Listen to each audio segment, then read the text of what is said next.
तया चक्षुरोन्मिलितं येन तस्मै श्रीगुरवे नमः। जय श्री कृष्ण चैतन्य प्रभो नित्यानंद श्री अद्वैत गदाधर श्रीवासादि गौर भक्तवृंद। हरे कृष्णा कृष्णा कृष्णा हरे हरे, हरे राम राम राम हरे हरे। कृष्णा कृष्णा कृष्णा कृष्णा हरे हरे, हरे राम राम राम हरे हरे। ओम नमो भगवते वासुदेवाय। ओम नमो भगवते वासुदेवाय। ओम नमो भगवते वासुदेवाय। ओम नमो भगवते वासुदेवाय। ओम नमो भगवते वासुदेवाय। ओम नमो भगवते वासुदेवाय। तो आप लोग 4 दिन से इस दिव्य प्रसंग को सुन रहे हैं। आज हम लोग पंचम दिवस में प्रवेश किए हैं। आज इस कथा का 5वां दिन है। ध्रुव महाराज भगवान के चरणों में स्तुति किए बहुत सुंदर ढंग से। भगवान सामने प्रकट हुए और ध्रुव महाराज से कहे कि आपको जो मांगना है मुझसे मांग लीजिए, आपको क्या चाहिए। तो ध्रुव महाराज भगवान को देख करके कहते हैं कि प्रभु मैं चला था राज्य प्राप्त करने के लिए, लेकिन आज आप मेरे सामने उपस्थित हुए हैं तो मुझे अब वो सब नहीं चाहिए। मुझे संसारिक कोई भी चाह अब नहीं है।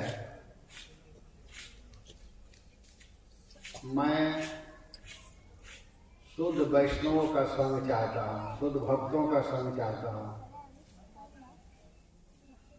उन भक्तों के संग प्राप्त करने से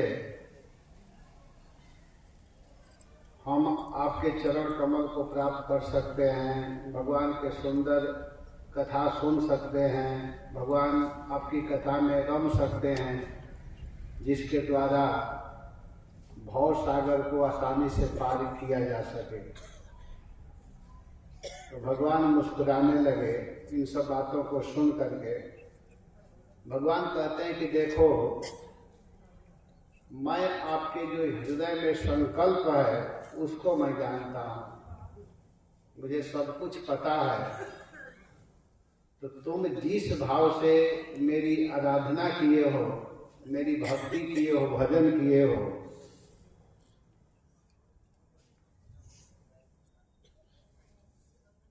मैं आपको अवश्य ही दूंगा। तुम जिस भाव में चले हो वो तो मैं दूंगा ही, उसके अलावा आपको एक विशेष चीज मैं दूंगा। भगवान श्री हरि बोल रहे हैं। कहते हैं कि देखिए, आपको एक ऐसा स्थान दूंगा, उस स्थान को आज तक कोई प्राप्त नहीं किया है।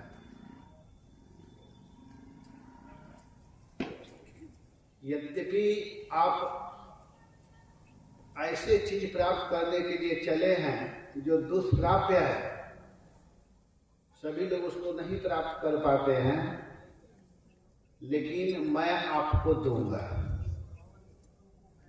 और उसके साथ साथ मैं आपको एक सुंदर स्थान दूंगा जिसका नाम है ध्रुवलोक। ध्रुवलोक को दूंगा जो कभी समाप्त नहीं होता है, जो कभी नष्ट नहीं होता है। और जिस लोक को मैं आपको दूंगा उस लोक पर आज तक किसी का अधिकार नहीं हुआ है, आज तक कोई वहां का मालिक नहीं बना है। देखिए भगवान कितना सुंदर बोल रहे हैं। भगवान कह रहे हैं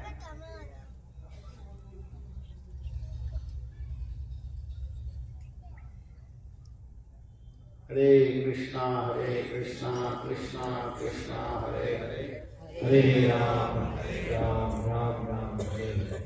कहते हैं कि उस स्थान पर आज तक कोई नहीं गया है। उस मैं ध्रुव लोक को आपको दूंगा, वह मेरा ही धाम है ध्रुव लोक। जहां जाने के बाद में व्यक्ति वहां से लौटता नहीं है।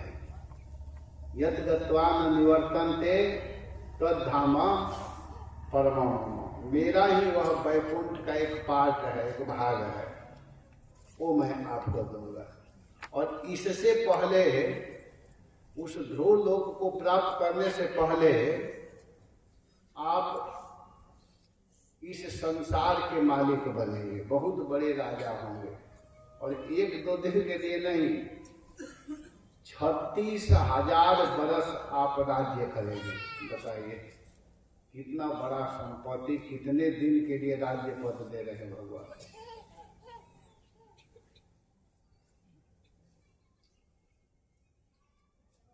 आप बहुत दिन तक राजा बने रहोगे। आप जब यहां से लौटोगे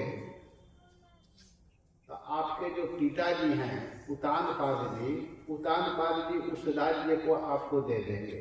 जिस राज्य के लिए, जिस आसन के लिए आप प्रयास कर रहा था, वो आसन आपको मिलेगा, वह सिंहासन मिलेगा। और आपके पिता जो उतानपाद हैं वो वन में चले जाएंगे।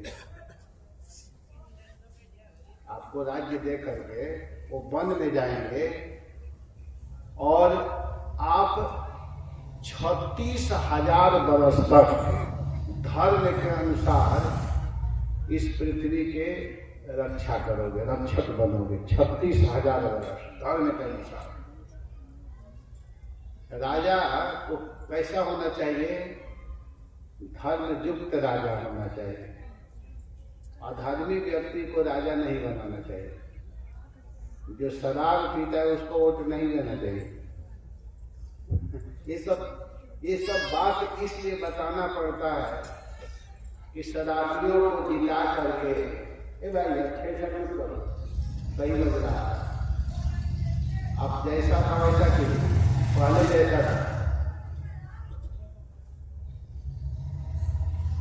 हरे कृष्णा हरि बोल। हरे कृष्णा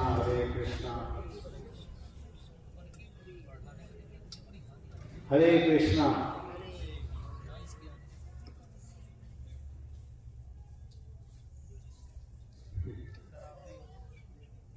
देखिए आप सब वोट करते हैं शराबियों को, जुआ खेलने वालों को, और अपेक्षा रखेंगे कि वह सही ढंग से क्यों नहीं पालन कर रहा है। तो नहीं करेगा, बिल्कुल नहीं करेगा। जो धार्मिक होते हैं ऐसे व्यक्तियों को अगर आप करेंगे तो सही ढंग से आपका रक्षा कर सकता है। ये आज नहीं कही जा रही है, पहले से कहा जा रहा है। भगवान कहते हैं कि आप धर्म के अनुसार 36,000 वर्ष तक 10 वर्ष सहस्रम गाम रक्षिता, भागवत में लिखा हुआ। कह रहे हैं कि आप धर्म का आश्रय रह करके धर्म के अनुसार 36,000 वर्ष तक 10 वर्ष 63 वर्ष 10 और 6 को 10 में गुना कीजिए, कितना होगा? नहीं 30 और 6 36। अर्थात 36 सहस्त्रम माने 36,000, सहस्त्रम का मतलब हजार होता है, 36,000 वर्ष तक गाम रक्षिता। गाम कहते हैं पृथ्वी को, आप पृथ्वी का पालन करोगे। और देखिए इस तरह भगवान बता रहे हैं कि आप यहां से लौटोगे 36,000 बरस के लिए राजा बनोगे। तो मान लीजिए ध्रुव राजा ने कहा हमको सब राज्य नहीं चाहिए प्रभु, तो कहते कि चिंता मत करो, तुमको और भी दिया जाएगा। क्या दिया जाएगा? ध्रुव लोक दे रहे हैं, ध्रुव लोक। जितना दिन इस संसार में रहोगे राज्य करोगे, और इसके बाद क्या करोगे? मेरे धाम में आओगे। किस धाम में आओगे? जहां आने के बाद में किसी प्रकार का कोई कष्ट नहीं होता है, कोई दुख नहीं आता है। ये भजन करने का प्रभाव है। हम लोग अगर ऊंचा पद ही प्राप्त करना चाहते हैं तो भगवान के शरण में जाइए, भगवान की भक्ति कीजिए। अगर आपके मन में कोई कामना भी हो, चाह भी हो, तो कहाँ जाना चाहिए? भगवान के पास जाना चाहिए। भगवान सब कुछ देते हैं। और देखो इतना ही नहीं, अब क्या होगा कि तुम्हारा भाई जो उत्तम है, पहले ही भगवान बता रहे हैं, भगवान जो आने वाला है उसको जानते हैं, पहले ही बता रहे हैं कि तुम्हारा भाई उत्तम जंगल में जाएगा, और जंगल में जाने से वह नष्ट हो जाएगा। तुम्हारा भाई उत्तम मृगिया में नष्ट हो जाएगा जंगल में जाने के कारण। तब उसी में अभिनिविष्ट तुम्हारी जो सौतेली माँ है, उसका मन तो अपने बच्चे में लगा हुआ है, तो वह अपने पुत्र को ढूंढने के लिए जंगल में जाएगी, अन्वेषण करने के लिए। अन्वेषण कहते हैं खोजना, ढूंढना। तो अपने पुत्र को ढूंढने के लिए जाएगी, और जंगल में आग लगेगा, और उसमें वह जल करके मृत्यु को प्राप्त हो जाएगी। आप जंगल में जाकर के इस स्थान को प्राप्त कर रहे हो, और तुम्हारी सौतेली माँ जंगल में जाकर के जल जाएगी, भस्म हो जाएगी, मर जाएगी। क्योंकि तुम्हारा भाई शिकार खेलने के लिए जाएगा जंगल में, और वहां जाने से वह नष्ट हो जाएगा। तब अपने पुत्र के अभिनिविष्ट के कारण उसकी माता की मतलब चाह अपने पुत्र में है, आसक्ति पुत्र में है, तो उसको ढूंढने के लिए जाएगी, और वहां जाने से उसकी मृत्यु हो जाएगी।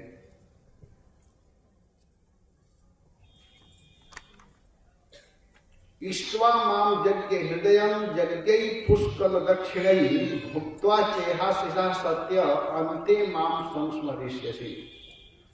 कह रहे हैं कि पूर्व दक्षिणाओं से युक्त यज्ञों द्वारा यज्ञाराध्य मुझको संतुष्ट कर इस लोक में मेरे संबंध से उत्तम भोग को भोग करके, भोग वासना होने पर सब कुछ त्याग करके तुम क्या करोगे कि बद्रिकाश्रम में आओगे, और इस प्रकार तुम्हारा जस, तुम्हारा कीर्ति सारे संसार में फैलेगी। तुम्हारे जस सारे, कीर्ति जस सजीवती कहा गया है कि जिस व्यक्ति की कीर्ति है वही जीवित है। एक कीर्ति होती है और एक अपकीर्ति, अपयश, एक यश और एक अपयश। तो जो व्यक्ति जीवन में कुछ जस कमाया है उसी का जीवन वास्तव में जीवन है, वही व्यक्ति जी रहा है। कुछ लोग जीते हुए मुर्दे के समान पड़े हुए हैं। तो भगवान ये सब कह रहे हैं, क्योंकि कह रहे कि अंते माम संस्मरिष्यसि, तुम सब कुछ करने के बाद में अंत में तुम मेरे पास आओगे। तुम्हारा मन हमेशा मुझ में लगा रहेगा। यहाँ पर बड़ा सुंदर भाव देखते हुए कहते हैं कि मृत्यु के समय मेरा स्मरण करोगे। हम जो भी आध्यात्मिक कार्य करते हैं उसकी सार्थकता इसी में है कि जीवन के अंत में भी हमारी भगवत स्मृति बनी रहे। जीवन के अंत में निरंतर स्मरण बनना चाहिए। ये नहीं कि किसी कार्य क्रम के कारण आपकी स्मृति इधर उधर भंग हो जाए। इसीलिए प्रभुपाद जी ने कृष्ण भावना भावित संघ बनाए हैं, कृष्ण भावना मृत संघ, इस्कॉन की स्थापना की है प्रभुपाद जी, कृष्ण भावना मृत, ताकि आपकी भावना, आपकी चेतना, आपका मन सदैव कृष्ण में रहे। प्रभुपाद जी मतलब सोच विचार करके अंतर्राष्ट्रीय श्री कृष्ण भावना में संघ की स्थापना की है। क्यों किए कि अन्य संस्थाओं में, अन्य मंदिरों में जाइए आप, तो वहां भी लोग भजन करते हैं, लेकिन वहां थोड़ा देर, कहीं कहीं जाइए मंदिर में घंटी बज रहा है, कोई वहां है नहीं, मशीन बजा रहा है घंटी, एक पुजारी बस ऐसे ऐसे घुमा रहा है। तो वहां आपकी मानसिकता, आपका मन भगवान में नहीं लग पाता। लेकिन जो इस्कॉन संस्था है उसमें क्या है कि प्रभुपाद इतना सुंदर नियम बनाए हैं कि उसमें सुबह से लेकर अगर कोई व्यक्ति 4:30 बजे मंदिर में प्रवेश करे तो 4:30 बजे से लेकर के 9 बजे का जो समय होता है एकदम स्वाभाविक भगवान में लगा रहता है। मंगला आरती के बाद भक्त लोग बैठ करके जप करते हैं 2 घंटा एक साथ। आप लोग मंदिरों में जाइए तो प्राय वहां बैठ करके लोग जप करते हैं, एक साथ में बैठ करके हरे कृष्णा कृष्णा कृष्णा हरे हरे, हरे राम राम राम हरे हरे। जप करने के बाद में समय हो जाता है श्रृंगार आरती का। श्रृंगार आरती में खड़े होते हैं, भगवान सुंदर ड्रेस पहन करके दिखाई देते हैं। उस आरती में अभी उसको पूरा करते ही तब तक 8 बज जाता है, और 8 बजे से 9 बजे तक 1 घंटा श्रीमद् भागवतम का क्लास, कथा। तो बताइए कि स्वाभाविक कृष्ण भावना भावित मन होता है। प्रभुपाद बड़ा सुंदर बनाए। और इसके बाद 9 बजे के बाद जिसका जो काम है, जिसका जो सेवा है, जो अपना ऑफिस में जाना चाहता है, और भी जो खेती करना, जहां भी जाना है जाते हैं। और फिर शाम को फिर वही क्रम, गौर आरती, इसके बाद में फिर भगवद गीता का क्लास। तो प्रभुपाद सोच विचार करके इस संस्था को बनाए और कुछ नियम बनाए कि इतना भी अगर कोई व्यक्ति करेगा, इतना भी भगवान के सामने जाएगा, तो स्वाभाविक उसके मन में भगवान की लीला कथा सब स्मरण होती रहेगी। यही जीवन की सार्थकता है। कैसे हम निरंतर कृष्ण के संपर्क में रहें, उसके लिए हमको कुछ नियम बना लेना चाहिए। जैसे मान लीजिए अभी कथा हो रही है, यहाँ पर 7 दिन की कथा, तो आप सभी लोग आकर के कथा, माता जी लोग, आप सभी भक्त लोग, बच्चे बच्चियां सब आकर के सुन रहे हैं। क्यों सुन रहे हैं? क्योंकि 7 दिन के लिए हम लोग एक नियम बनाए हैं कि 7 दिन यहाँ भागवत कथा होगी, तो उसमें हम लोग आ रहे हैं। जैसे यहाँ कथा पहले हम लोग 2 टाइम करते थे, आप लोग जो सुने होंगे, देखे होंगे, तो 2 टाइम बनाते थे, तो उस समय भी लोग आते थे। ये नहीं है कि केवल अभी आ रहे हैं। मैं कथा किया हूं यहाँ पर, दिन में भी इससे ज्यादा लोग आते थे सुनने के, लेकिन हम लोग ही नियम बनाए कि नहीं और शाम को कथा करेंगे। तो वो नियम टूटा तो कुछ लोग उसमें के लोग नहीं आ रहे हैं, नहीं सुन पा रहे हैं। तो हम लोगों का ऐसा सिस्टम में होना चाहिए, केवल यही की बात नहीं कर रहा हूं, कुछ ऐसा नियम बना के कि इतना हमको कथा सुनना ही है। और जब हम करेंगे तो स्वाभाविक हम लोगों का मन भगवान में जाएगा। जैसे अभी आप लोग हैं, तो हम नहीं समझ रहे कि जो इस पंडाल में बैठा है और ध्यान देकर के सुन रहा है, तो उतना देर तक तो स्वाभाविक भगवान के लीला में मन जा रहा है। तो हमको ही ऐसा सिस्टम आना चाहिए, बनाना चाहिए। अपने आप में बना लीजिए, या आप अपने आप से नहीं कर सकते हैं, तो इसीलिए संस्था बनाया जाता है, मंदिर बनाया जाता है कि मंदिर में सब लोग एक साथ बैठ करके इस तरह भजन कर सकते हैं, भगवान के विषय में विचार कर सकते हैं, बोल सकते हैं, सुन सकते हैं, सभी लोग भगवान के विषय में बोल सकते हैं। भगवान के विषय में बोलने का सबका अधिकार है। आप लोग जो सुन रहे हैं इस बात को अपने घर में जाकर के दूसरे को सुना सकते हैं। जो कथा आप लोग सुन रहे हैं माता जी लोग, इस कथा को फोन के माध्यम से जो यहाँ नहीं आए उनको सुना सकते हैं कि आज भागवत में मैं ये सुना। तो ये कहने से आपका क्या होगा, इस बात को बताने से क्या होगा कि स्वाभाविक भगवान की चर्चा होगी। और जिसको आप बार बार बोलेंगे, जिसको बार बार सुनेंगे, जिसको बार बार देखेंगे, दृष्टा श्रुतायाम मनसाम चिंतन, जिसको आप देखेंगे, जिसकी चिंतन करेंगे, वही मन में स्मरण होता रहता है, वही आता रहता है। और अगर बार बार चिंतन करेंगे भगवान के विषय में और भगवान की लीला कथा याद आने लगी तो समझिए कि वह व्यक्ति मृत्यु के समय में भी उसको याद करेगा। और अंते मति सागति, जब भगवान स्मरण होने लगेंगे तो मृत्यु होगी तो भगवान का परम पद, परम धाम, परम स्थान मिलेगा। वो स्थान कैसा है?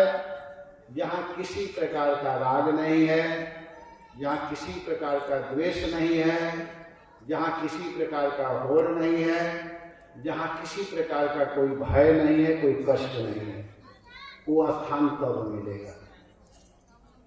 तो इस बात को समझना होगा। इसी बात को भगवान यहाँ कह रहे हैं कि हे बेटा ध्रुव, तुम चिंता मत करो, तुम अभी जाओगे, राजा बनोगे, इसके बाद में अंत में तुम बद्रिकाश्रम आओगे। क्यों आओगे? क्योंकि तुम्हारा मन सदैव धर्म में रहा, भक्ति किए हो, और भक्ति करने के कारण यहाँ आओगे। और इसके बाद में फिर ध्रुव लोक के लिए प्रस्थान करोगे। तो गंतासि मत स्थानम सर्वलोक नमस्कृतम उपरिष्टादृशि विहस्वम यतो नावर्तते गतः। कहे कि इसके बाद क्या होगा कि सप्तर्षियों के लोक के ऊपर वर्तमान में सर्वलोक नमस्कृत मेरे धाम, जो मेरा धाम है, वो मेरा धाम क्या है? ध्रुवलोक। उस स्थान में तुम जाओगे जो सप्तर्षियों के लोक से ऊपर का लोक है, जो 7 ऋषियों का जो लोक है उससे ऊपर ध्रुवलोक है, वहां जाओगे।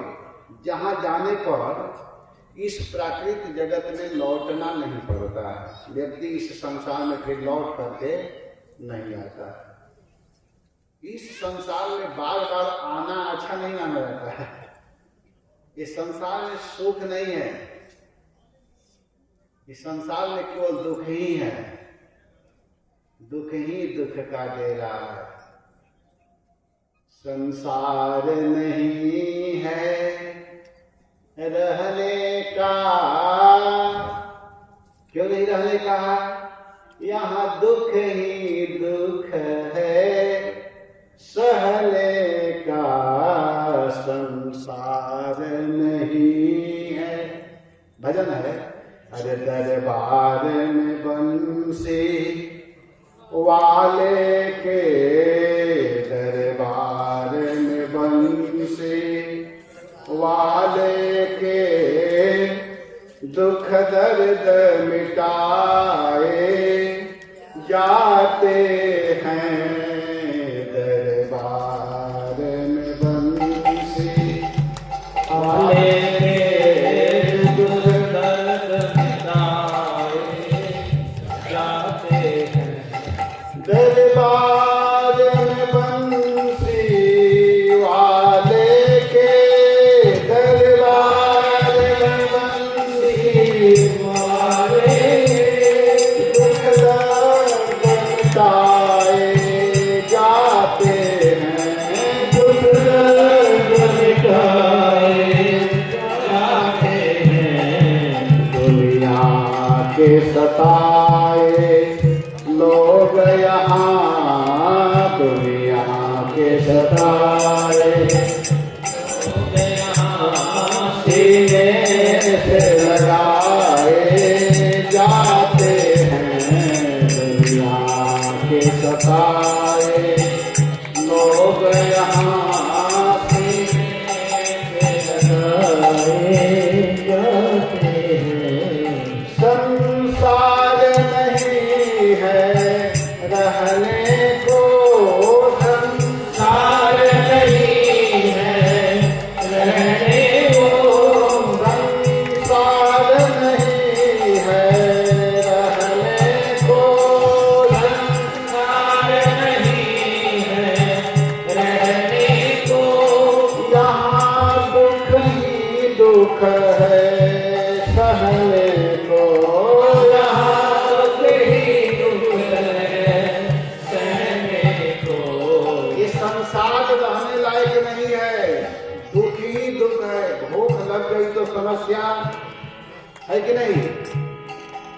लगी तो समस्या, ज्यादा खा लिए तो समस्या।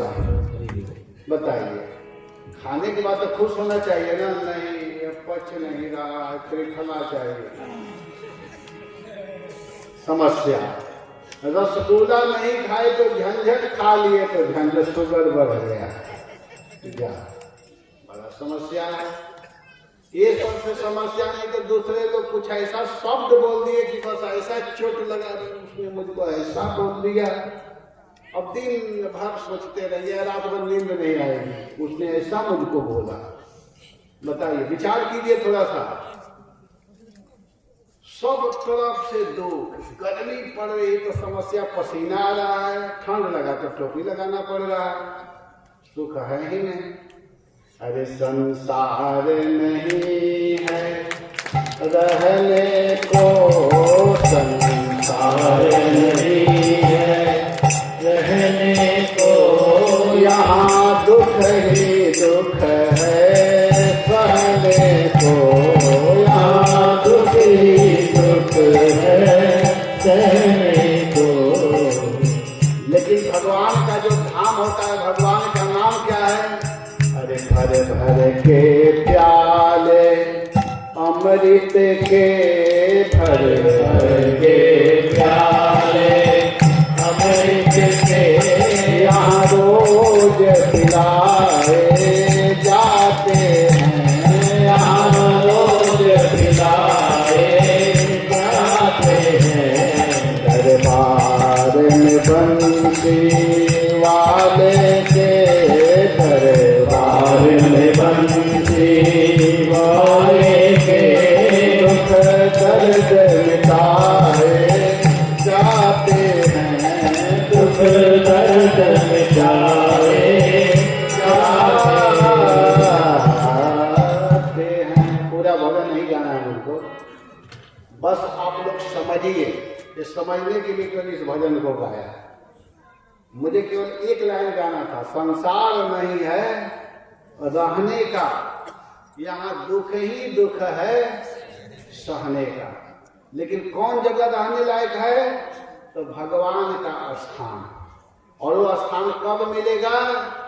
जब आप धर्म युक्त जीवन जिएंगे, धार्मिक जीवन जिएंगे। धार्मिक क्या है?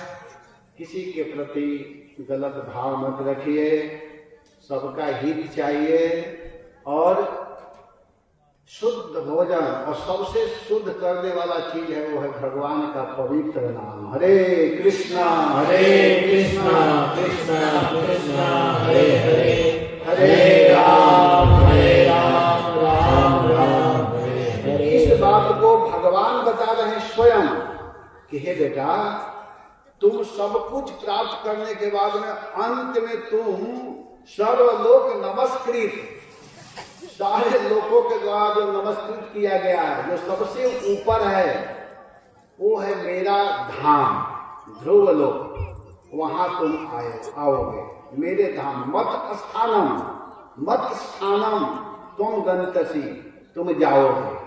और वहां जाने से क्या होगा कि यतः गतः न आवर्तते, जहां गया हुआ व्यक्ति फिर इस प्राकृतिक जगत में लौट करके नहीं आता है, वो मेरा धाम है, उसको तुम प्राप्त करोगे। कितना सुंदर उपाय है, भगवान के भजन करने से कितना सुंदर जगह मिल रहा है। इस बात को भगवान ने बोला। किससे बोला? किससे बोला? ध्रुव महाराज से। और ध्रुव महाराज कितने साल के हैं? 50 साल के कि 80 साल के? 5 बरस के।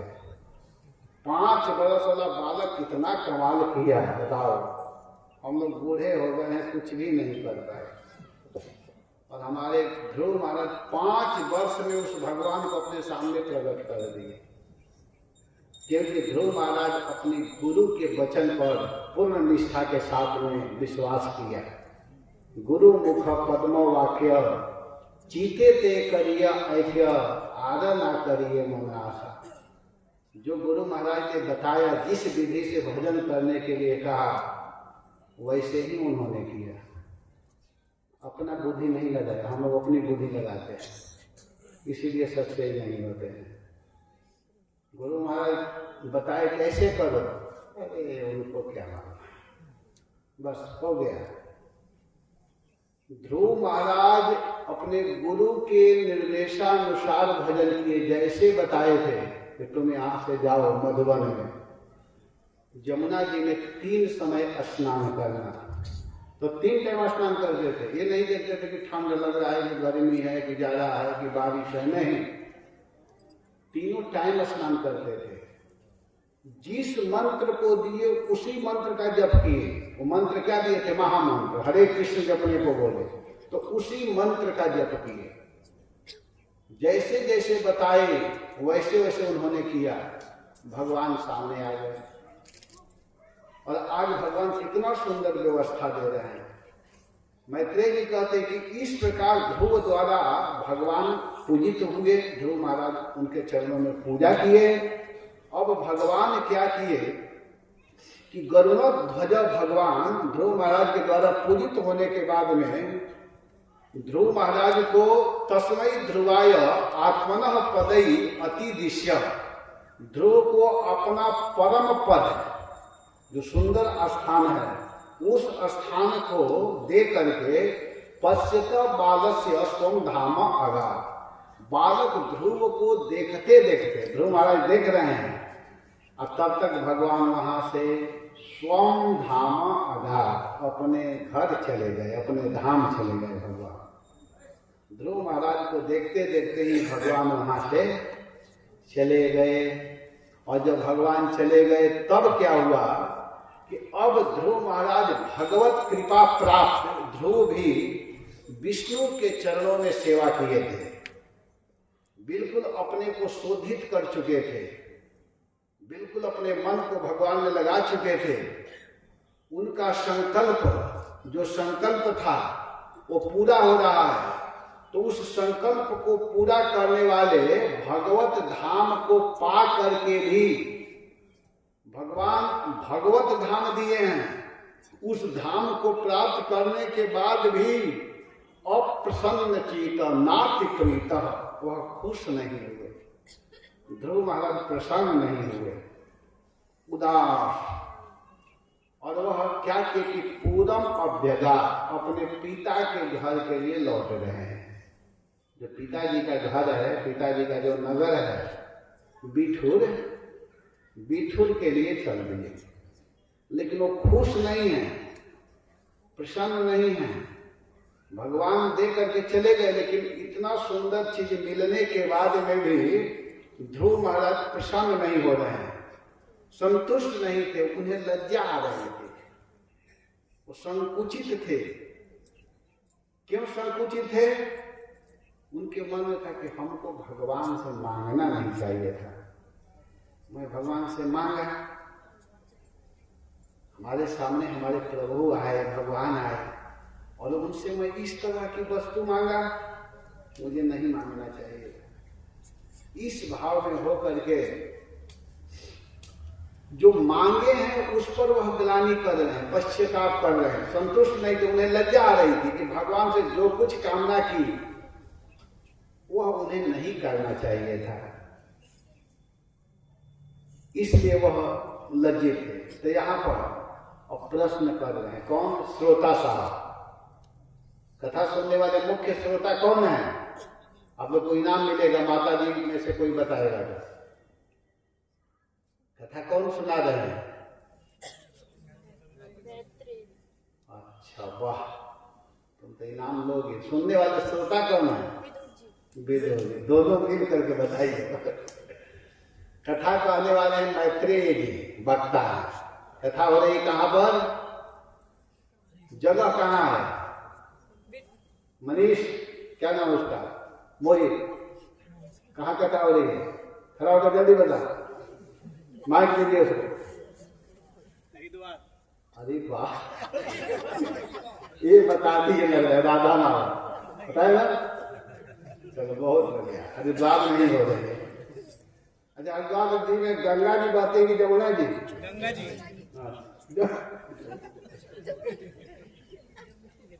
ठीक है, बहुत बढ़िया, गंगा जी ही बहती है।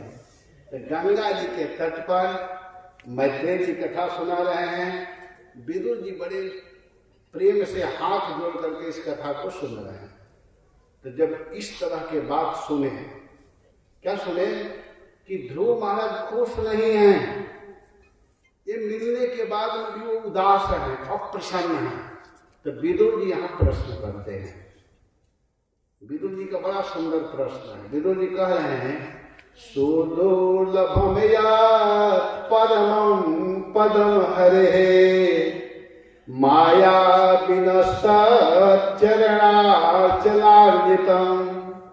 लब्ध्वाप्य सिद्धार्थमिवैक जन्मना कथम स्वमात्मानमन्यतार्थवे।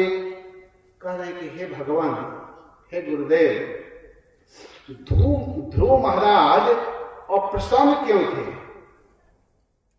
उनको उदासी का कारण क्या है, आप बताइए। अप्रसन्नता को सुन करके विदुर जी के मन में इस तरह का भाव आ रहा है कि विषयाविष्ट चित्त व्यक्ति जो लाभ, पूजा और दंभ से भगवत तत्व प्रकट करता है, ऐसे लोगों के लिए भगवान हरि का ध्यान अत्यंत दुर्लभ है। भगवान का ध्यान करना अत्यंत दुर्लभ है। बड़े बड़े योगी यति भी जिसे अनेक जन्मों में भी नहीं प्राप्त कर पाते हैं। जन्म जन्म मुनि जतन कराई, बड़े बड़े यति लोग, बड़े बड़े सन्यासी लोग उस भगवान को प्राप्त करने के लिए ध्यान करते हैं, जन्म जन्म लग जाता है, लेकिन नहीं प्राप्त कर पाते हैं। उसे श्री हरि के चरणार्चन से ध्रुव महाराज ने एक जन्म माने इसी जन्म में, और इसी जन्म में कितने दिन में? 6 महीना में, केवल 6 महीना किए और 6 महीना में प्राप्त कर लिए। वे पुरुषार्थ के विषय में भली भांति जानते थे, फिर भी भगवत धाम प्राप्त करने के बाद में भी वे इस तरह क्यों उदास हैं? अपने को अकृतार्थ क्यों मान रहे हैं? बताइए। जिस भगवान को प्राप्त करने के लिए योगी लोग ध्यान करते हैं, बहुत दिन तक ध्यान तपस्या करते हैं भगवान, फिर भी कोई जरूरी नहीं है कि मिल ही जाएंगे, वो लोग नहीं प्राप्त कर पाते हैं। उसी भगवान को यह बालक ध्रुव मात्र 6 महीना में प्रसन्न कर लिया, और उसके सामने भगवान आ गए और आकर के उसको दिए। जो वह सोच करके गया था वो भी मिला, और जो नहीं मांगे थे वो भी मिल रहा। इसके बाद में भी ध्रुव महाराज उदास क्यों? मैत्रेय जी कहते हैं कि देखो, मातु सपत्न्या, यहां कह रहे हैं कि सौतेली माता के वचन बाणों से आहत ध्रुव का हृदय विध गया था, माने उनके हृदय में कष्ट पहुंचा था। अतः उन दुर्वाक्यों का स्मरण करके मुक्तिपति भगवान से अपने स्वरूपाव स्थिति भगवत पार्षदत्व की याचना न करके उन्होंने इस तरह की याचना किया। उनके मन में यह भाव आया कि मुझे ऐसा स्थान प्राप्त करना है, ऐसा पद प्राप्त करना है जिस पद को मेरे पिताजी, मेरे दादाजी न प्राप्त किए हों। इस तरह का भाव क्यों आया? क्योंकि उनके मन में उनकी माँ की जो कटु बात है वह समा गया था, इसीलिए इस तरह के याचना किए। उनके मन में अब हो रहा है कि जिस भगवान को प्राप्त किया हूँ उनसे मैं भगवत पार्षदत्व की याचना न करके मुझे उनके चरणों में सेवा करने वाला पार्षद बनना चाहिए था नित्य, यह हमको कहना चाहिए। तो मैं यही संसारिक याचना किया। मुक्ति का वास्तविक अर्थ है भगवत पार्षदत्व।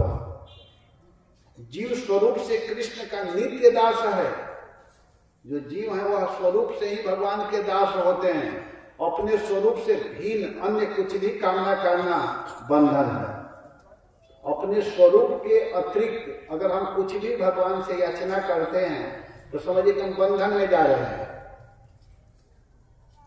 हम लोग मांगते हैं भगवान से सुख संपत्ति घर आवे, कष्ट मिटे तन का, बंधन में जा रहे हैं। ये सब नहीं मांगना है। हमको क्या मांगना है कि हे नाथ, मैं आपका सेवक हूँ, मैं आपका दास हूँ। ये हमारा स्वरूप है। तो अपने स्वरूप के अतिरिक्त स्वरूप क्या है कि कृष्ण का मैं दास हूँ, कृष्ण का मैं सेवक हूँ। यही हम लोग का स्वरूप है। वास्तविक रूप हम लोगों का यही है। कल भी मैं बता रहा था कि हम लोग वास्तव में भगवान के दास हैं और यही भाव हमेशा रखना चाहिए और इसी भाव में जीना चाहिए, इसी भाव में रहना चाहिए। लेकिन इसके अतिरिक्त हम संसारिक कोई भी वस्तु मांगते हैं तो समझो कि यह बंधन है। आप फंस रहे हो, आप बंध रहे हो। एक चीज मांगे तो एक गांठ लग गया, दूसरा चीज मांगे तो दूसरा गांठ लग गया, तीसरा मांगे तो तीसरा गांठ लग गया।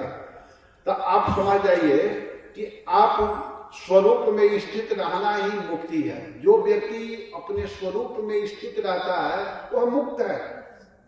इस संसार में रहते हुए भी वह मुक्त है, क्योंकि मुक्ति हित्वा अन्यथा रूप स्वरूपेण व्यवस्थित इति मुक्ति। जो अपने स्वरूप में व्यवस्थित है, माने अपने स्वरूप में है, वह समझो कि वह मुक्त है।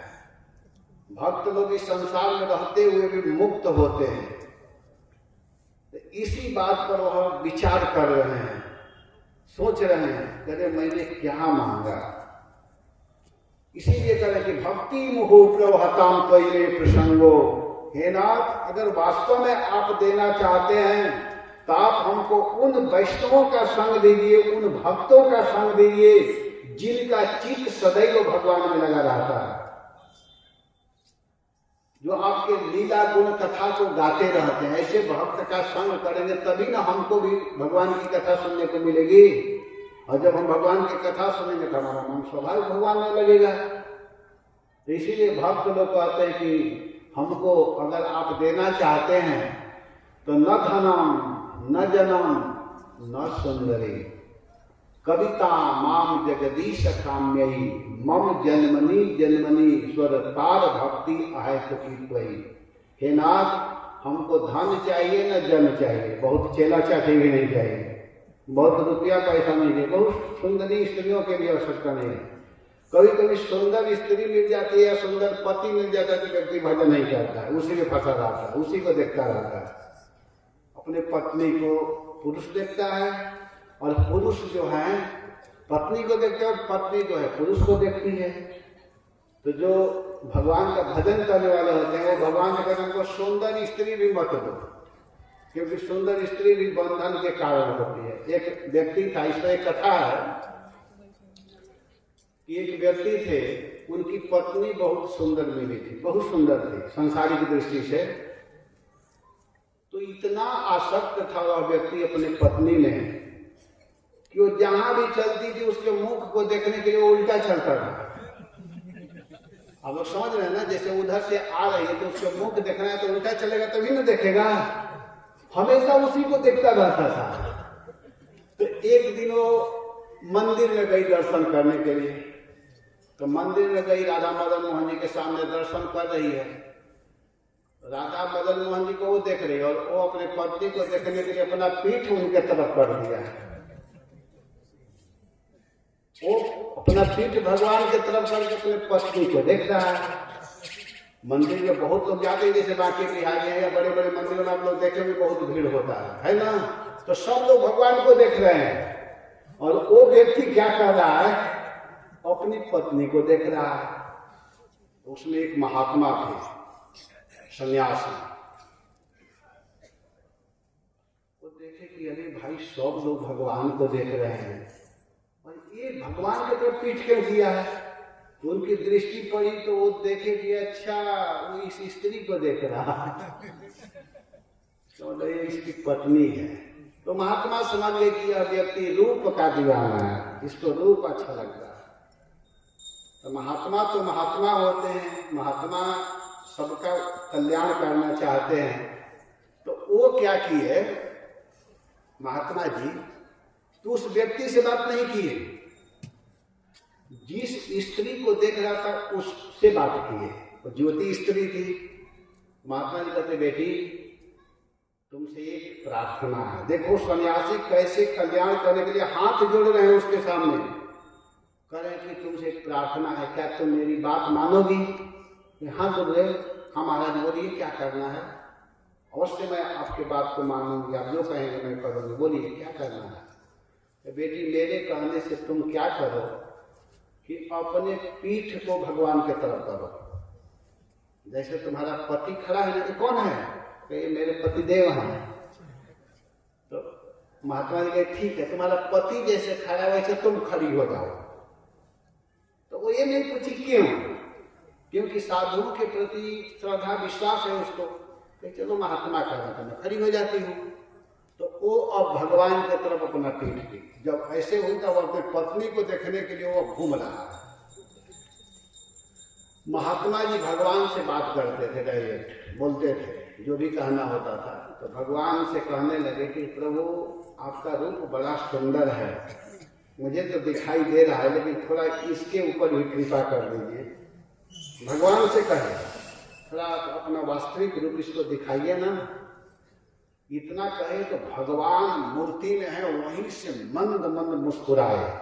और जब भगवान मुस्कुराए, भगवान के मुख को जब वो देखा, भगवान का इतना सुंदर मुख है तो उसको जब देखा हुआ व्यक्ति तो देखते रह गया। अब देख रहा है, लेकिन जितने दर्शन करने वाले हैं वो धीरे धीरे दर्शन कर जा रहे हैं। जाते जाते मंदिर लगभग खाली हो गया था। अब उसकी पत्नी है, पत्नी कहे चलिए, उसको पकड़, चलिए नहीं, समझ रहे, चलिए, ऐसे धक्का दे रही है, लेकिन वो देख ही नहीं रहा पत्नी की तरफ, केवल भगवान को देखा। चलिए, तब वो क्या कहता है कि अब तुम जाओ। वो क्या कह रहा है कि तुम जाओ, अब मैं जाने वाला नहीं हूं। मैं तो यह समझ ही नहीं पाया था कि इतना सुंदर रूप भी है। तुम इनके सामने तो बिल्कुल कुछ लग ही नहीं रही हो, और मैं कहीं जाने वाला नहीं। और वो सीधे उस महात्मा के चरणों में गिर गए, कहे कि हे भगवान, आज आपके कृपा से मैं असली स्वरूप का दर्शन किया। वो स्वरूप भगवान का है। यन्मत्य लीलौ पैकम स्वयोगम मायावलम दर्शयता गृहीतम विस्मापनम स्वस्य च सौभगर्धे परम पदम भूषण भूषण। भगवान का रूप इतना सुंदर है, भगवान इतने सुंदर हैं कि आप लोग सोच नहीं पाएंगे कितने सुंदर हैं। हम लोग सुंदर लगते हैं कपड़ा पहन करके, पाउडर लगा करके, क्रीम लगा करके, साबुन लगा करके, रोज इसको रगड़ते हैं घंटों घंटा शरीर को। बाथरूम में जाते हैं तो घंटों, कुछ लोग तो घंटों लगा देते हैं इसको रगड़ने में, साफ करने में। लोग सुंदर बनने के लिए, यहाँ के लोग जैसे जो सांवले हैं वो गोरा बनना चाहते हैं, और जो गोरे लोग हैं वो काला बनना चाहते हैं। हम देखे हैं, मैं देखा हुआ चीज बोला। मैं मॉरिशस में गया था, विदेश में, अभी 2-3 बार गया हूं, तो मैं देखा कि वहां समुद्र है, बड़ा सुंदर वहां का जल है, नीला जल। तो जो गोरे लोग होते हैं, विदेशी लोग, वो क्या करते हैं कि समुद्र में जाकर के पहले स्नान, घुसते हैं समुद्र में, और वहां बहुत सुंदर सुंदर वो लगा रहता है सोने वाला। तो समुद्र में से स्नान करके, स्नान क्या मतलब पानी में भींज करके आते हैं, और आकर के वहां धूप रहता है, इसे सोए रहते हैं। तो मैं 2014 में जब गया था तो मेरे साथ भैया थे, गौर कृष्ण महाराज के साथ मैं गया था। तो महाराज कहे कि जाकर उधर तुम लोग देखो। वो नहीं गए उधर, क्योंकि वहां लड़कियां भी है, स्त्रियां भी है, पुरुष भी है, तो वो नहीं गए। दूर से ही हमको श्याम सुंदर प्रभु थे, आप लोग जाओ उधर। हम लोग अभी चल लिखते, नहीं मैं नहीं जाऊंगा, आप लोग जाओ। तो गए तो वो लोग ऐसे ही लेटे हुए, हम लोग देख करके आए। तो कहे आप उधर क्यों भेजेंगे? तो कहे कि मैं इसलिए भेजा, तुम लोग देखे सब गोरे लोग हैं, वो लोग वहां काला होना चाहते, सांवला बनना चाहते हैं।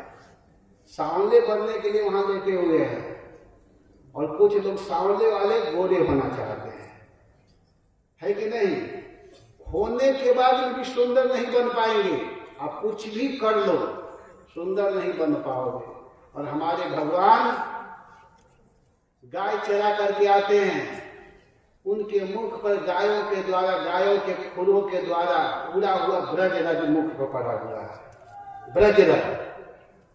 और ब्रज की गोपियां अपने अपने घर के काम छोड़ करके जल्दी जल्दी जब उनको पता चला कि भगवान को आने का समय हो गया तो लोग अपना काम छोड़ करके अरे गोरज विराजे भाल लह लही बन माल गोरज विराजे भाल लह लही बन माल आगे गैया पाछे ग्वाल गावे मृद तानरी आगे गैया पाछे ग्वाल गावे मृद तानरी कैसी धोनी बांसुरी की मधुर मधुर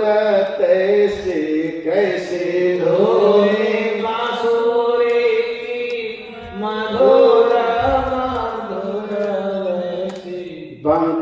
चितवनी मृदु मंद मूषकानरी बंक चितवनी मृदु मंद मूषकानरी। भगवान शाम के समय आ रहे हैं, गायों के खून से ब्रजरज भगवान के मुख पर पड़ा हुआ है। ब्रजरज माने ब्रज की धूली मीठी मुख पर पड़ा हुआ है और मुख पर जा करके वह धूल ब्रज धूल इतना सुंदर लग रहा है। भगवान के उस सुंदर मुख को देखने के लिए गोपियां अपने अपने घर के काम धंधा छोड़ करके बाहर जाकर के देख रही हैं। भगवान आकर के मुख नहीं धो रहे हैं, धूल लगा हुआ मुख है और उसको देखने के लिए ललायित है।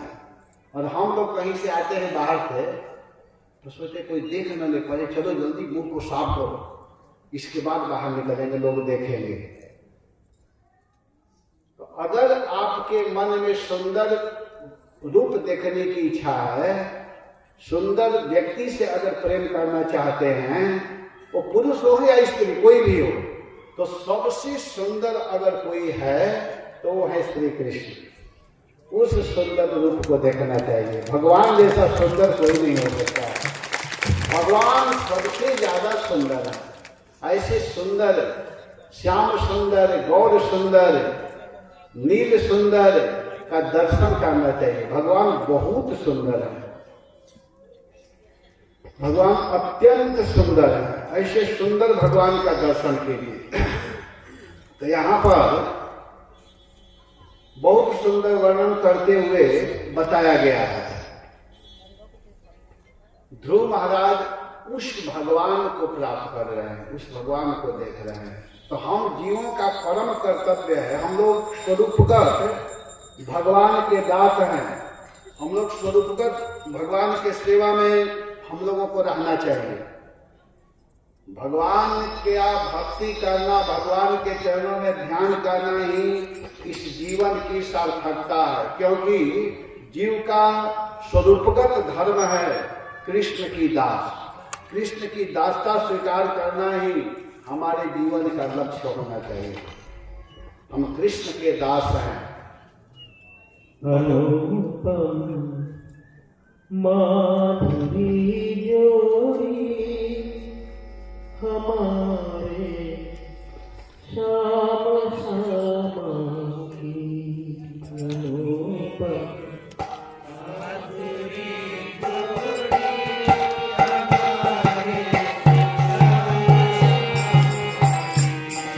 अनुपम माधुरी जोड़ी हमारे अनुपम माधुरी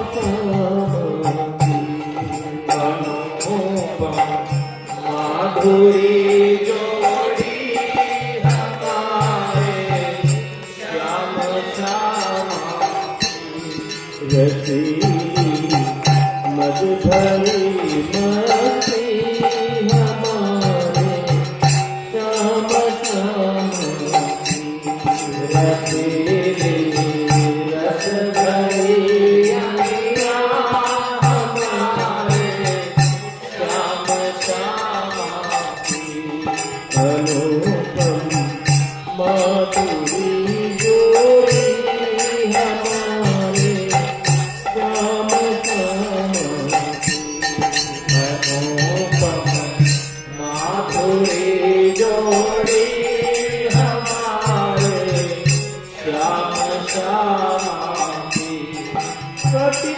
नहीं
कुछ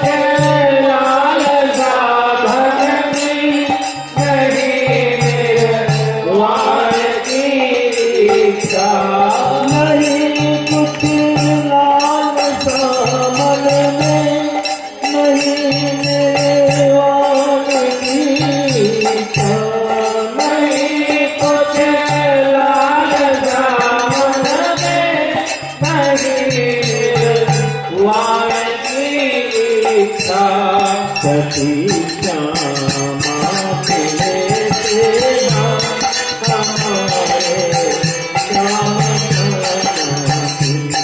सती श्यामा तेरे सेवा हमारे श्याम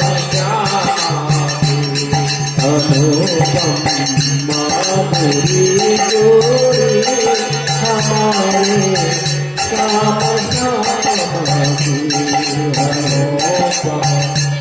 माधुरी जोड़ी हमारे श्याम श्यामी रसीली रति बड़ी हमारे श्याम श्यामी रसीली रति बड़ी हमारे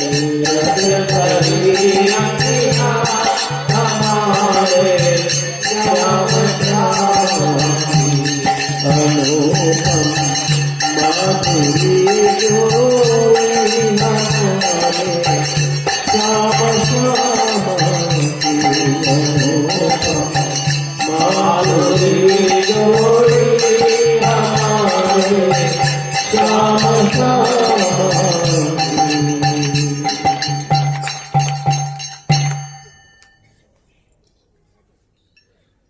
अनुपम माधुरी जोड़ी हमारे श्यामा श्यामा की। भगवान का जोड़ी अनुपम है, वैसा जोड़ी और किसी का नहीं है। तो ध्रुव महाराज अब क्या करते हैं कि ध्रुव महाराज सोच रहे हैं,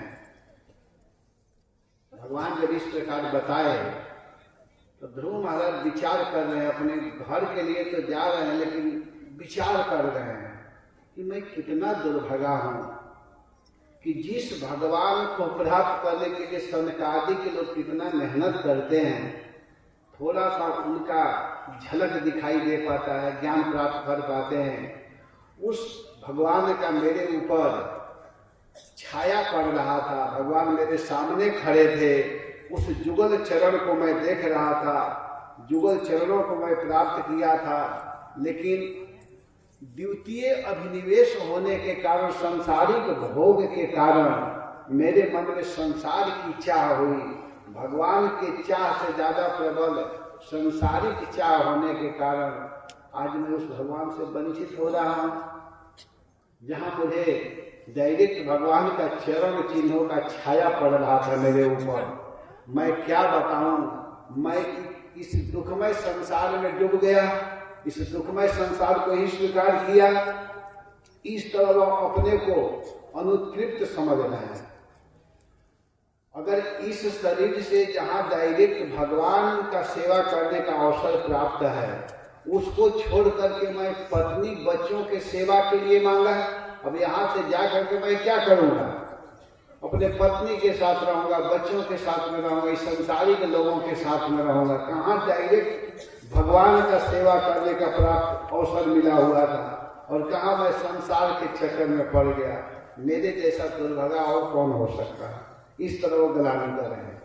अहो बता ममानात्म मंद भाग्य से पश्यत भवच्छेदम पाद मूलम गत्वा याचे यदम तव।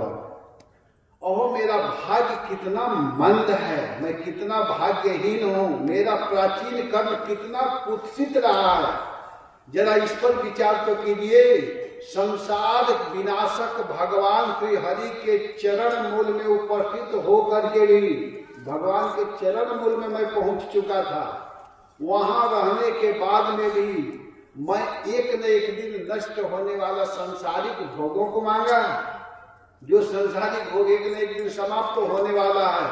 मैं कितना अनभिज्ञ अज्ञ व्यक्ति हूँ, मेरे जैसा मूर्ख और कोई नहीं हो सकता है। जिस चरणों को प्राप्त करने के बाद व्यक्ति हमेशा हमेशा के लिए आनंद प्राप्त कर सकता है, उस चरण को प्राप्त करने के बाद में भी मैं इस सांसारिक भोगों की चाह रखा। मेरे जैसा कौन मूर्ख है? मैं क्या बताऊं, बहुत पछता रहे हैं। अपनी अज्ञता के कारण इस तरह बोल रहे हैं, कारण कि अपनी अज्ञता को कारण की संभावना करते हुए कहते हैं, लगता है मेरी अपेक्षा निम्न लोक प्राप्त होने से और मेरी उन्नति से जलने वाले देवताओं ने मेरी बुद्धि को दूषित कर दी थी, इसीलिए मैं इस तरह का व्यवहार किया। मैं अपने हित पर विचार नहीं किया, इसीलिए मैं असत्यम बनकर के अपने गुरु महाराज नारद मुनि के सत्य और हितकर वाक्य को भी ग्रहण नहीं कर पाया, मैं समझ नहीं पाया। मैं अविद्या के कारण मैं इस संसार को ही मांगा। अपने आप को ग्लानि करते हुए ध्रुव महाराज सोच रहे हैं, बोल रहे हैं, जैसे करें कि जैसे निर्दिष्ट व्यक्ति जैसे विविध स्वप्न देखते समय व्याघ्र सर्प आदि द्वितीय वस्तु न होने पर भी द्वितीय वस्तु का दृष्टा होने से दुख का अनुभव करता है, वैसे मैं भी दैवी माया में फंस करके अद्वैत ज्ञान भगवान के अतिरिक्त द्वितीय वस्तु की कल्पना किया कि उससे मुझे सुख मिलेगा। इस पर मैं पश्चाताप ही नहीं कर पाया, नहीं समझ पाया। हाय हाय, मैं क्या बताऊं, क्या कहूं। मय्यत प्रार्थतम व्यर्थम चिकित्सेव गतायुषी प्रसाद्य जगदात्मानम तपसा दुष्प्रसादनम भवच्छिदम मया चेहम भव भाग्य विवर्जिता। भगवान इस विश्व के अंतर्यामी और संसार के निवर्तक हैं। भगवान अंतर्यामी और संसार के निवर्तक है। भगवान को तपस्या द्वारा प्रसन्न करना दुस्साध्य है। तपस्या के द्वारा अगर कोई भगवान को प्रसन्न कर ले बड़ा कठिन है, किंतु मैं उनको प्रसन्न करके भी उस भगवान को मैं प्रसन्न कर लिया, इसके बाद भी मैं भाग्यहीन हूँ। क्यों भाग्यहीन हूँ? क्योंकि मैंने जन्म मरण सिद्ध राज्य की याचना किया। जहाँ जन्म मरण होने वाला है ऐसे राज्य की याचना की। मेरी यह याचना उसी प्रकार व्यर्थ है जैसे आसन्न मृत्यु व्यक्ति की चिकित्सा। जैसे कोई व्यक्ति मरने वाला है, एकदम मरने की स्थिति में है, और उसकी दवाई के लिए, इलाज के लिए तो व्यर्थ होता है। कुछ लोग ऐसे होते हैं जब मरने वाला है, डॉक्टर साहब उसको ठीक कर देंगे। अरे क्या ठीक कर देंगे, तो मरने वाला है, तो विफल हो जाता है। वैसे ही मैं उस प्रभु से इस तरह का इच्छा रखा। हाय हाय हाय हाय, मैं क्या करूं। जैसे कोई निर्धन व्यक्ति चक्रवर्ती सम्राट को प्रसन्न करके, चक्रवर्ती सम्राट प्रसन्न हो जाए, निर्धन व्यक्ति उसको प्रसन्न कर ले, और प्रसन्न करने के बाद में उनसे क्या मांगे? धान जो होता है, चावल निकला हुआ कनी को मांगे, तो उसको मूर्ख ही कहा जाएगा ना। भगवान को प्रसन्न करने के बाद, धनी व्यक्ति को प्रसन्न करने के बाद में जो धन देने में समर्थ है और उसको खुश कर दिया, इसके बाद में वही मांगे धान का भूस मांगे, तो उसको क्या कहेंगे? छिलका मांगे, उसको क्या कहेंगे? वैसे ही हमारे प्रभु अपना चरण कमल देने वाले, उनके चरण कमल को मैं प्राप्त किया था, लेकिन मैं क्या मांगा? इस सांसारिक सुख को मांग करके मैं आज सुख का अनुभव कर रहा हूं। मेरे जैसा मूर्ख और कौन हो सकता है? तो इन सब बातों पर ग्लानि कर रहे हैं।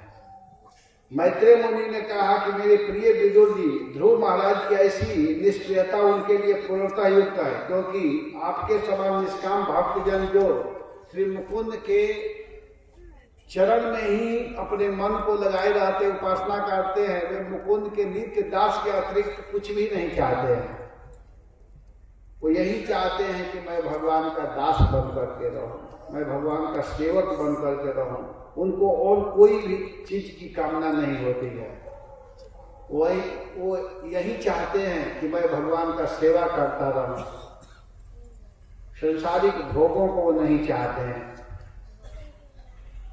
अपने पुत्र ध्रुव के आगमन, अब उधर क्या हुआ कि ध्रुव महाराज आ रहे हैं, तब तक महाराज उत्तानपाद को पता चला।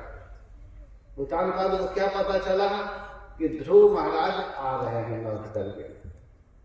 तो उसको सुन करके आकर्ण्य आत्मज जमायंतम संपरित्य यथागतम राजा नमस्कृते भद्रम अभद्रस्य कुतो मम।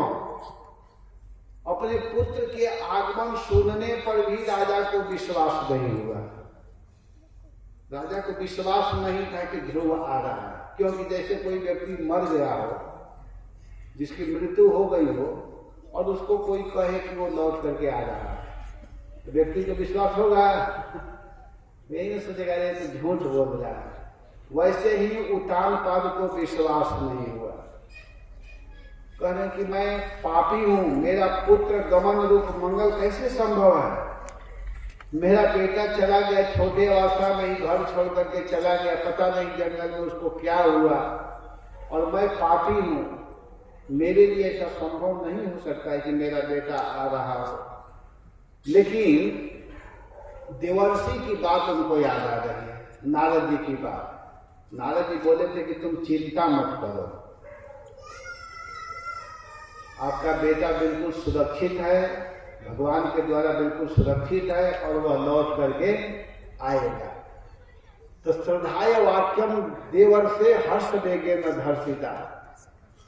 नारद जी के वचन को याद करके उत्तानपाद जी हर्ष से विह्वल हो गए, वो खुश हो गए, क्योंकि देवर्षि नारद असत्य नहीं बोल सकते हैं।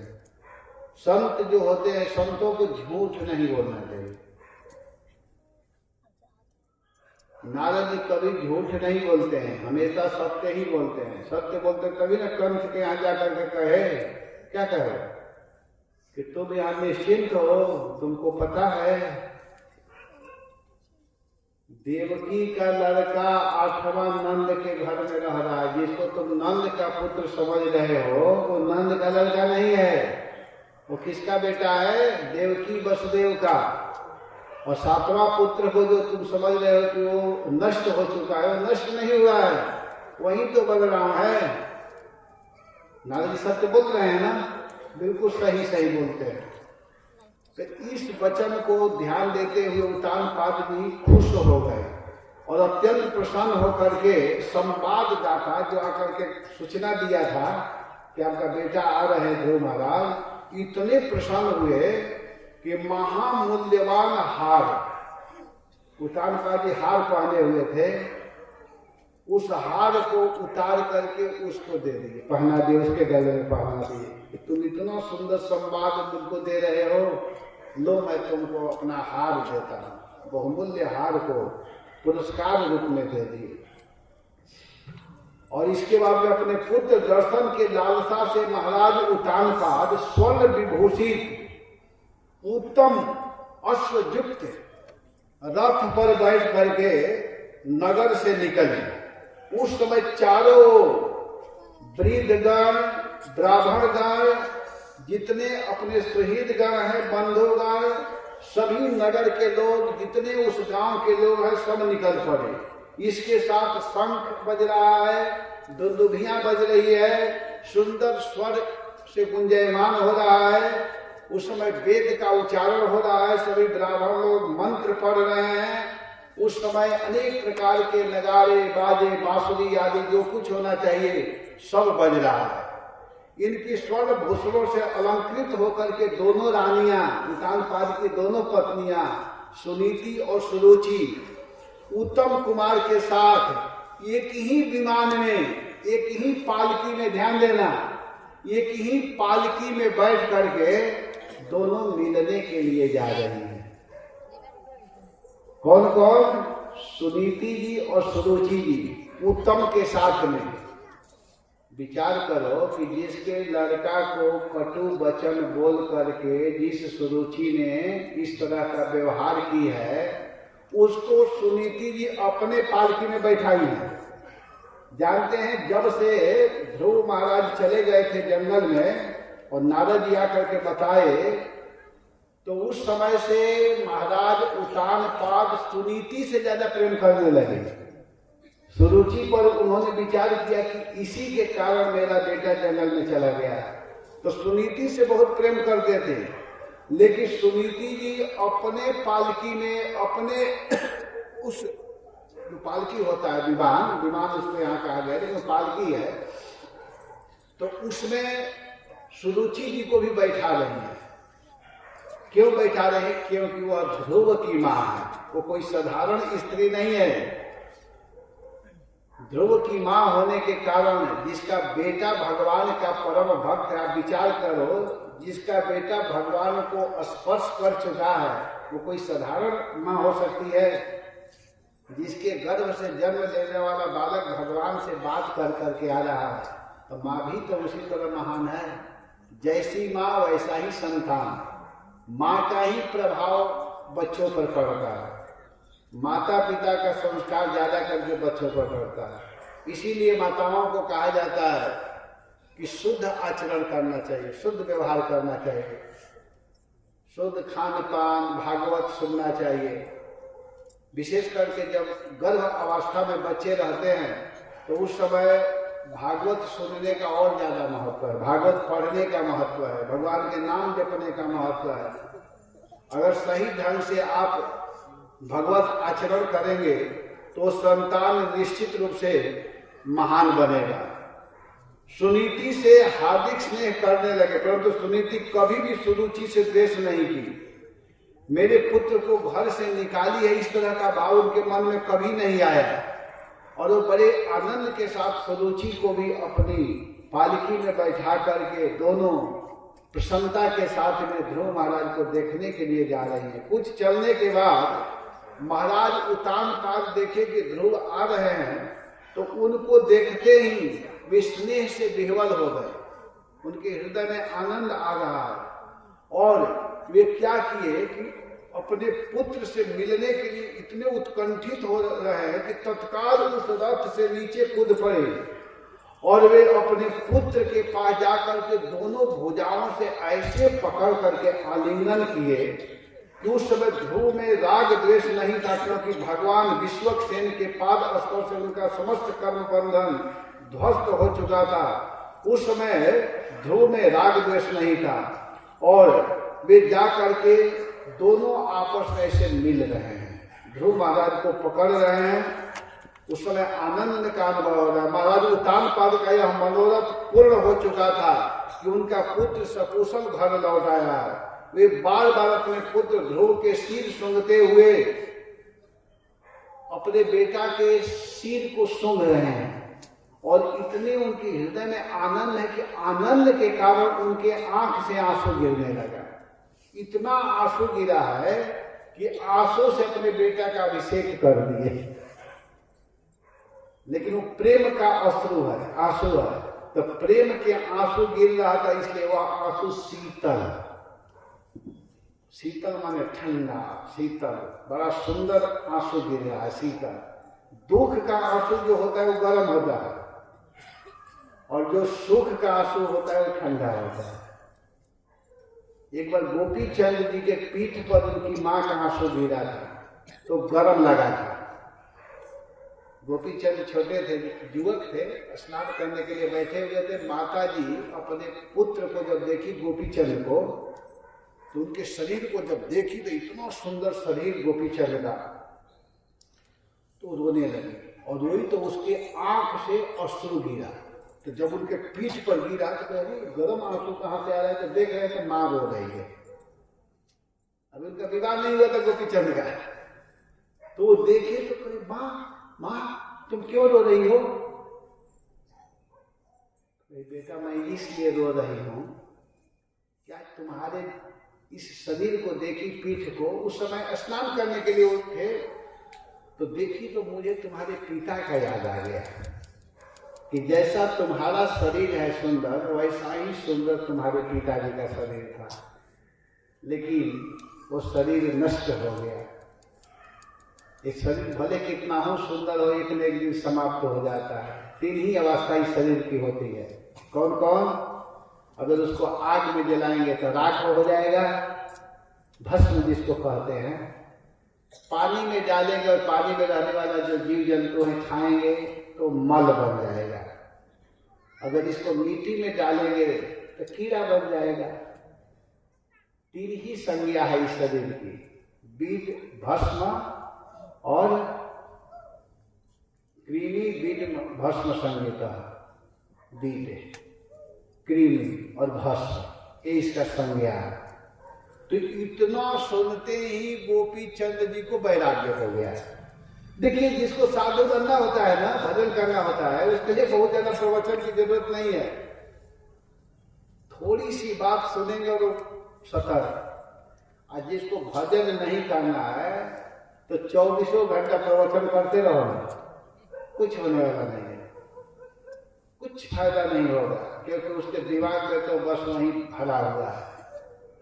अब वो थोड़े भजन करेगा।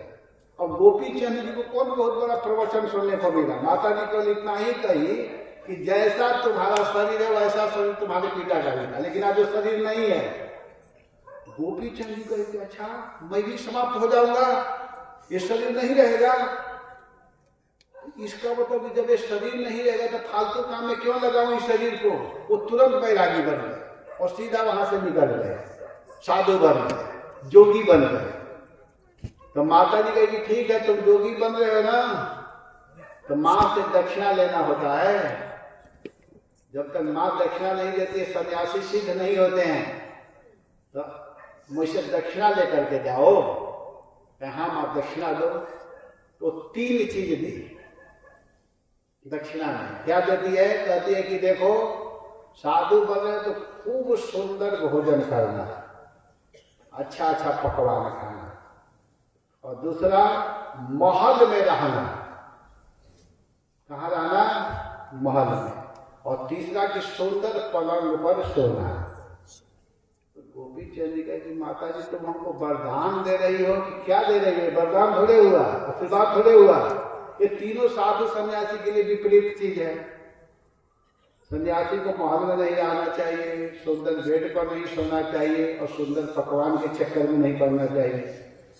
कहते बेटा मैं तुमको यह कह रही हूं कि इतना भगवान के भक्ति में मन लगाना, मतलब मेहनत करना, नाम जपना, कीर्तन करना, प्रचार करना, कि तुम थक जाओगे करते करते। सुबह से लेकर शाम तक भजन करना, तो थक जाओगे तो क्या करोगे कि तुमको नींद आएगी खूब अच्छी। तो उस समय तुम पलंग नहीं देखोगे, जहां गिरोगे वहीं सो जाओगे, नींद आ जाएगी। और दूसरी कि जब खूब भूख लगे तब खाना।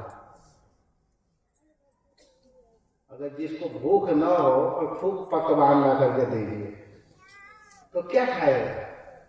और बर्मा जी खूब सुंदर सुंदर पकवान दे रहे हैं, मैं खा ही नहीं पा रहा हूं, मैं परेशान हो जा। हालांकि बहुत सुंदर बना के दे रहे हैं। अभी मैं शाम को महाराज मैं का बिल्कुल नहीं लूंगा, और मैं नाम नहीं लेना चाहिए, इतना सुंदर आइटम सामने रखे थे, लेकिन मुझको देखने का भी मन नहीं करा क्योंकि भूख नहीं है। लेकिन थोड़ा सा मैं बस इतना लेकर बस रहने देने, मैं नहीं खा पाऊंगा। तो भूख ना हो तो आप कितना हो आइटम रख दो, रसमलाई रख दो, वही था रख दो, लेकिन वो अच्छा नहीं लगेगा कि भूख नहीं है।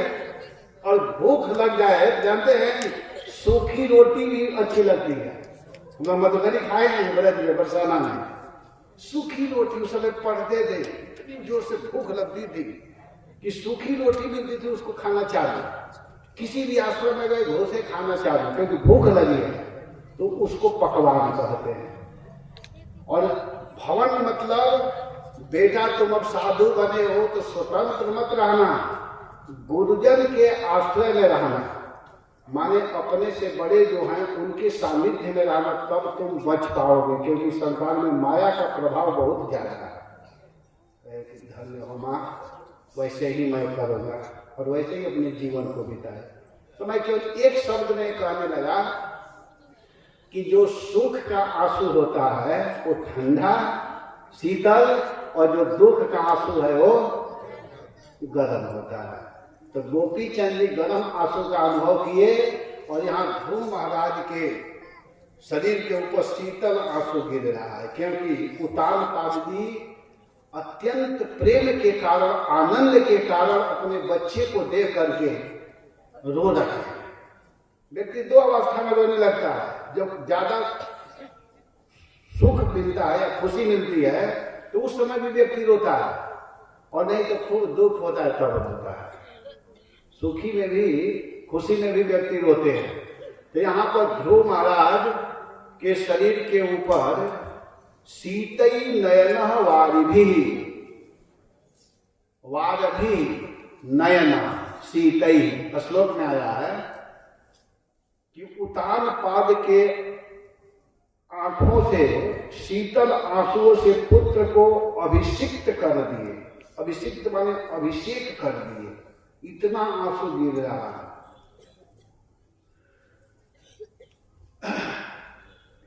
अभिवंद्य पितुः पादा अवश्य चाभिमंत्रित ननाम मातरौ श्रेष्ठा सत्कृत सज्जनाग्रणी।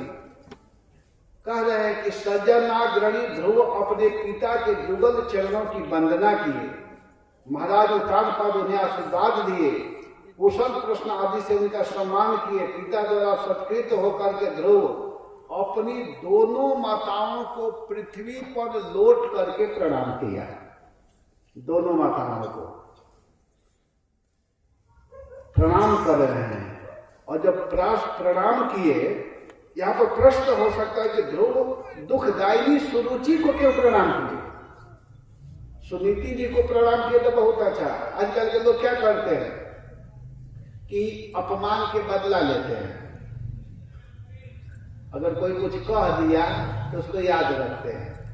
अच्छा, उस समय तक तुम हमको आसन पर नहीं चढ़ने दी, गोद में नहीं बैठने दी, आज आ रही आलिंगन करने के लिए, तुमको मैं क्यों प्रणाम करूंगा? प्रणाम नहीं करते हैं।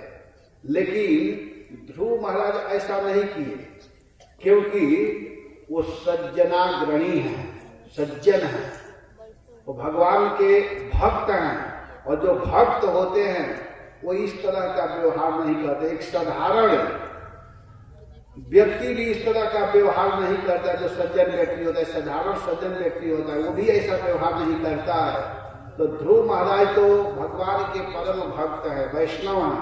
वो बिल्कुल उसको याद भी नहीं उनको आ रहा है कि माता ने मुझको ऐसा कही है, क्योंकि वो भगवान की भक्ति की है। भगवान की भक्ति करने से उनके मन में इस तरह का भाव ही नहीं आ रहा है।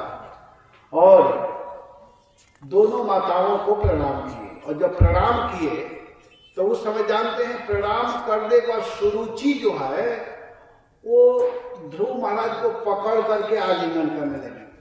दोनों माताओं को प्रणाम किए, लेकिन प्रणाम करने के बाद में सुरुचि तुरंत आगे बढ़ी और ध्रुव को पकड़ ली। और पकड़ करके आलिंगन करते हुए कहते, बेटा चिरंजीवी, तुम चीर काल तक जीवित रहो। विचार करो, वही सुरुचि पहले क्या कही थी कि तुम भगवान से प्रार्थना करो। क्या प्रार्थना करो? कि मैं मर जाऊं, तुम मर जाना और मर करके मेरे गर्भ से जन्म लोगे, तब तुम इस सिंहासन पर बैठ सकते हो, इस गोद में बैठ सकते हो। वही सुरुचि आज उनको आशीर्वाद देते हुए कह रही है कि तुम चिरंजीवी जीव इति आह वाष्प गदया गिरा, वाष्प गद गद बारी से चिरंजीवी हो, यह आशीर्वाद दी। कहते कि तुम चीर काल तक जीवित रहो, तुम्हारा उम्र दीर्घकालीन हो बेटा। और पकड़ करके आलिंगन कर रही है। देखिए क्यों कर रही है? क्योंकि आज वह ध्रुव नहीं है जो पहले ध्रुव थे। ध्यान देना, जा पर कृपा राम के होई, ता पर कृपा करे सब कोई। आज भगवान विशेष कृपा कर चुके हैं। भगवान की दृष्टि, भगवान का स्पर्श, भगवान का आलिंगन, सब कुछ हो चुका है। तो भगवान की कृपा दृष्टि पड़ते ही सभी लोग स्वाभाविक उस व्यक्ति के पीछे पड़ जाते हैं। इसीलिए यहाँ कहा जाता है कि भगवान का भजन करो। भगवान के भजन करेंगे सब आपके बात को मानेंगे, सुनेंगे। और कोई व्यक्ति सोचे कि हम भगवान से विरोध करके सबको अपने बस में कर लें, तो नहीं हो सकते हैं। तो भगवान की कृपा जरूरी है। जिसके ऊपर सारा संसार नाराज हो जाए लेकिन भगवान खुश हैं, तो समझो कि उसका मंगल है। और जिसके ऊपर भगवान नाराज हों और सभी लोग खुश हो, तो उससे कोई फायदा नहीं है। क्योंकि सारे संसार को खुश करने से आपको मिलेगा क्या? केवल जीरो। और भगवान प्रसन्न हो गए, भगवान के नाम जप रहे हैं तो आपको अंक मिलेगा। राम नाम का अंक है, सब साधन है शून्य। अंक गए कछु हाथ नहीं, अंक रहे 10 गुण। भगवान का नाम जो है, भगवान जो है वो अंक है, अंक। अंक को आप पकड़ लिए और संसार से व्यवहार करेंगे तो अंक के बाद शून्य बैठेगा, वो शून्य 10 गुना काम करेगा, बढ़ता जाएगा। लेकिन भगवान को छोड़ करके संसार के ठेले में पड़ेंगे, केवल 0 बैठेगा। संसार से समाज जोड़ेंगे, 0 0 0 0 0 बराबर इतना बड़ा 0 हो जाएगा, उसमें घुसते रहो निकलते रहो, कुछ नहीं मिलने वाला है। और जब कृष्ण को पकड़ लोगे तो अंक मिलेगा, और अंक मिलने से आप हीरो बन जाएंगे। तो इसके हीरो बनना है, समझे? कृष्ण का भजन कीजिए। हरे कृष्णा कृष्णा कृष्णा हरे हरे, हरे राम राम राम हरे हरे। तो बस आप लोगों को मैं हीरो बना करके छोड़ना चाहता हूँ, ठीक है? आप लोग हीरो कैसे बनेंगे? जब हीरो, संसारिक हीरो की बात नहीं कर रहा हूं, ये लोग हीरो है ही नहीं। हीरो तो वो है जो भगवान कृष्ण को समझ चुका है। कृष्ण का भजन करने वाला ही सर्वोपरि हीरो है, इससे बड़ा कोई नहीं हो सकता। इसलिए भगवान कृष्ण की भक्ति करनी चाहिए, भगवान के पवित्र नाम को जपना चाहिए और दूसरे से जपवाना चाहिए। तो ध्रुव महाराज अपनी सुरुचि माता के आशीर्वाद को प्राप्त कर चुके हैं। आज सुरुचि जो उनकी विरोधिनी है, जो विरोध करती थी, वो भी सपोर्ट में खड़ी हो गई। कही कि बेटा तुम चिरंजीवी, तुम हजारों लाखों लाख वर्ष तक जीवित रहो, तुम्हारे जैसे पुत्र की आवश्यकता है, तुम्हारे जैसी बेटा की जरूरत है। ये है भक्ति का प्रभाव, इसलिए भजन करना चाहिए। हरे कृष्णा कृष्णा कृष्णा हरे हरे, हरे राम राम राम। देखिए अब 2 दिन की कथा है, कल और परसों। तो कल होलिका दहन क्या है, और परसों दिन क्या है, गौर पूर्णिमा। भगवान कृष्ण ही चैतन्य महाप्रभु के रूप में हैं, तो भगवान चैतन्य महाप्रभु का परसों दिन जन्म दिवस है। तो कल आप लोग होलिका दहन कीजिए, लेकिन परसों दिन सावधानी के साथ में भगवान की कथा सुननी है, क्योंकि जो परसों दिन का जो त्योहार है, कथा का अंतिम दिन भी है और महाप्रभु का जन्मदिन है, और संयोग से ग्रहण भी लग रहा है। तो जब महाप्रभु का जन्म हुआ था तो ग्रहण लगा था, कि बड़ा सुंदर अवसर प्राप्त हो रहा है। परसों दिन ज्यादा से ज्यादा लोग आइए, से तो रोज आप लोग आ ही रहे हैं, कथा सुनिए और अपने जीवन को, हाँ। और होली जो है रंग वाला सिस्टम, वो है 4 तारीख को, 4 तारीख। 3 तारीख को बिल्कुल ये सब नहीं करना है, क्योंकि उसमें अच्छा नहीं माना जाता है। तो 3 तारीख को खूब नाम का होली खेलना है, नाम रोटी, भगवान के नाम गाना है, खूब कीर्तन करना है, जप करना है, जितना हो सके सभी लोग जप कीजिएगा। और 4 तारीख को अपना रंगोली, क्या बोलते हैं, रंग उत्सव मनाइएगा, ठीक है? तो ये सब है। अब आगे का प्रोग्राम में लोग बताएंगे क्या करना है।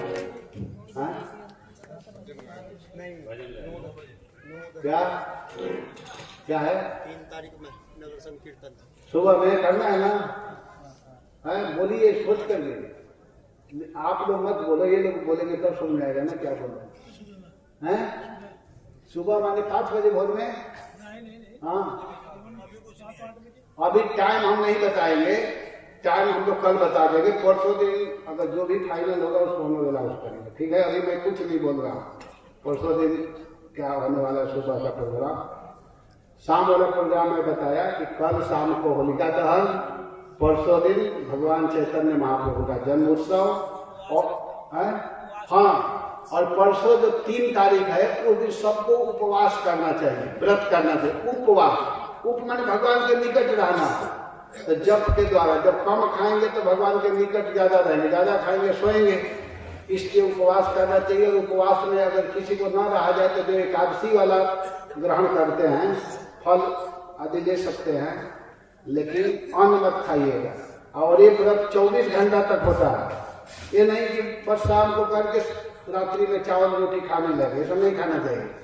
भगवान का जो जन्म होता है, भगवान के जन्म में फलाहार में ही रहना चाहिए, ये समझिए। ये हमेशा के लिए ध्यान रखना चाहिए। वो राम जी हो चाहे कृष्ण जी हो चाहे चैतन्य जी हो, चैतन्य महाप्रभु हो, तो उसमें फलाहार नहीं रहना है। ठीक है, हरे कृष्ण। आगे का प्रोग्राम आपको बोलिए।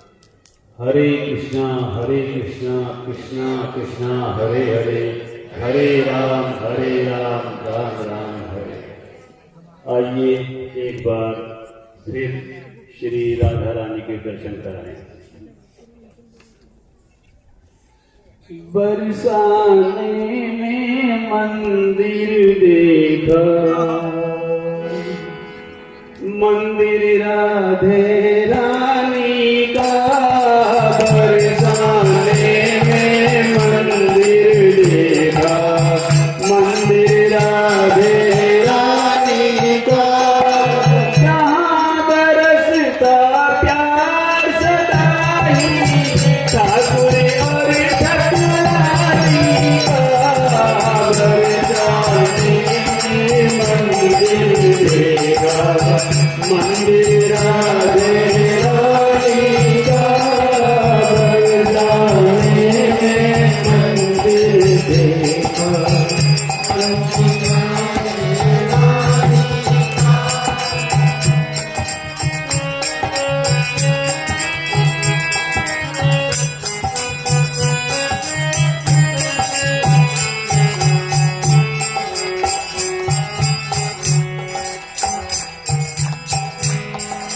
कुंडल खटोला बरसाने पे बैठ बधाई गाई हो, बैठ बधाई गाई हो।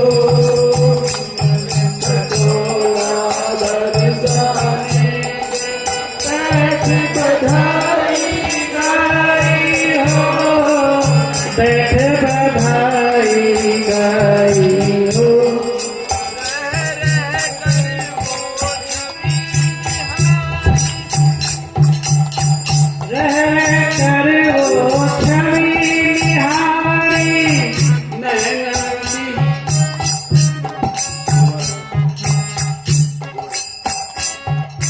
बरसाने में मंदिर देखा, मंदिर राधे रानी का।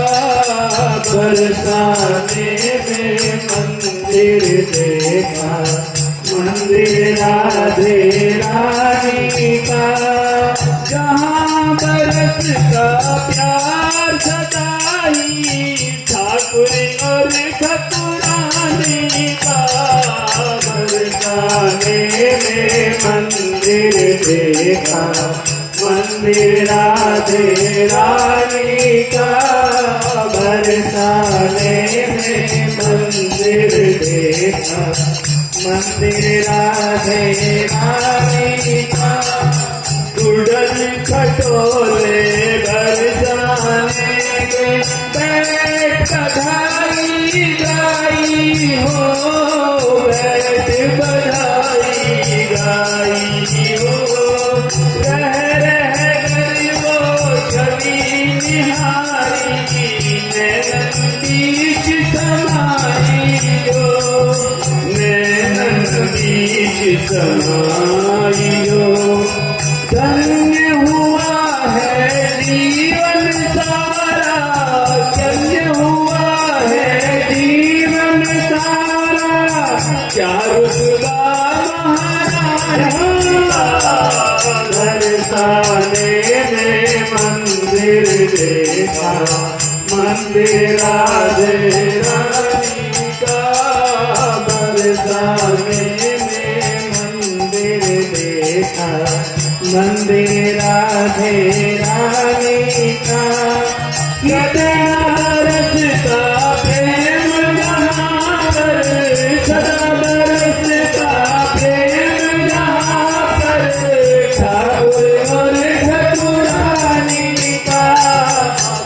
बरसाने में मंदिर देखा, मंदिर राधे रानी का।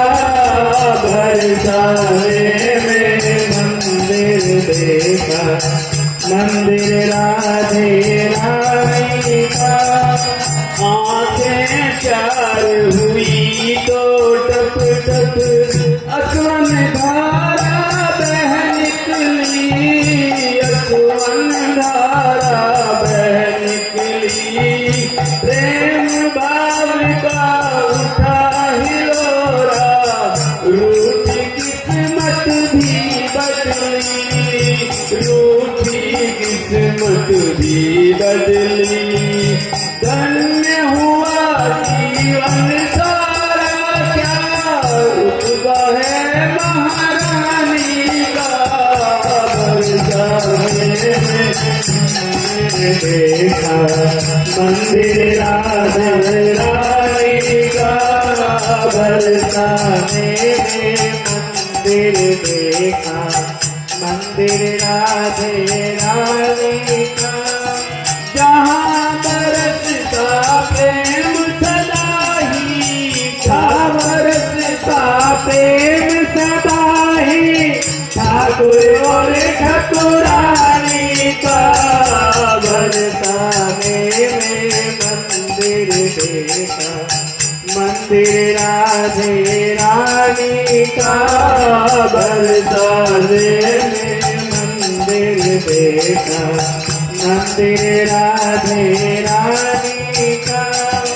जन्म जन्म लहरी कृपा से कुंज किशोरी पाऊं मैं, कुंज किशोरी पाऊं।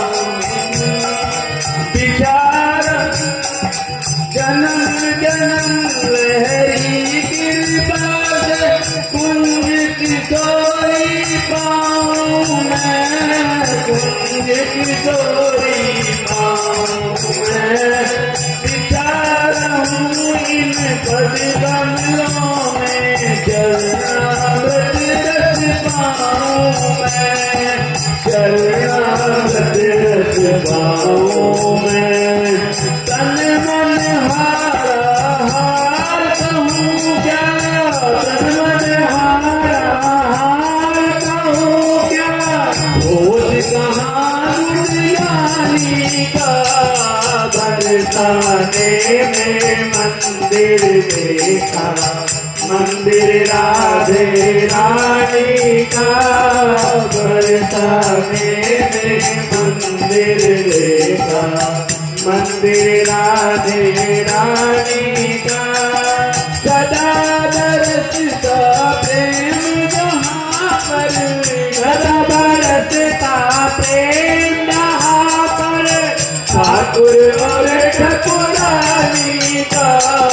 बरसाने में मंदिर देखा, मंदिर राधे रानी का। बरसाने में मंदिर देखा, मंदिर राधे रानी का। हरे कृष्णा कृष्णा कृष्णा कृष्णा हरे हरे,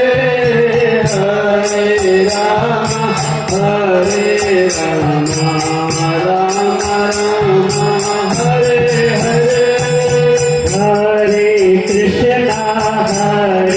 कृष्णा कृष्णा कृष्णा हरे हरे, हरे राम राम राम हरे हरे। बोलो श्री बरसाने वाली की जय, राधा रानी की जय।